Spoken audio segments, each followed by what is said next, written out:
पुढील प्रश्नांची सविस्तर उत्तरे लिहा। भारतीय दूरदर्शनाच्या विकासाची वाटचाल थोडक्यात लिहा। उत्तर: 1959 साली भारतात दूरदर्शनची सुरुवात झाली। 15 सप्टेंबर 1959 रोजी भारताचे पहिले राष्ट्रपती डॉक्टर राजेंद्र प्रसाद यांनी दिल्ली दूरदर्शन केंद्राचे उद्घाटन केले। सुरुवातीचे दूरचित्रवाणी हे नाव बदलून दूरदर्शन असे केले गेले। प्रत्येक घटक राज्यात दूरदर्शनची केंद्रे सुरू झाली। महाराष्ट्रात 2 ऑक्टोबर 1972 रोजी मुंबई केंद्राचे कार्यक्रम सुरू झाले। 15 ऑगस्ट 1982 रोजी भारतात रंगीत दूरदर्शनचे आगमन झाले।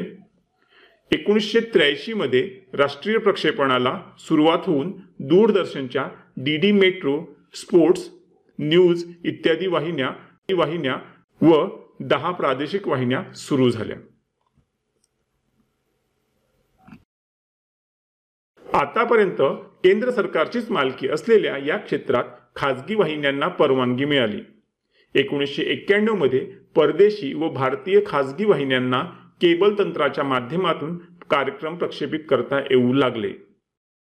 सध्या भारतात राष्ट्रीय आणि प्रादेशिक अशा 1000हून अधिक वाहिन्या कार्यक्रम प्रक्षेपित करत असतात।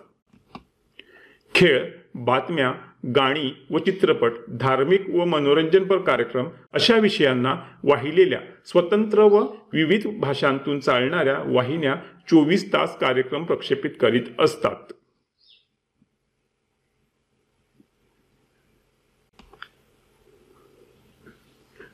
इथे आपला हा व्हिडिओ कंप्लीट झालेला आहे।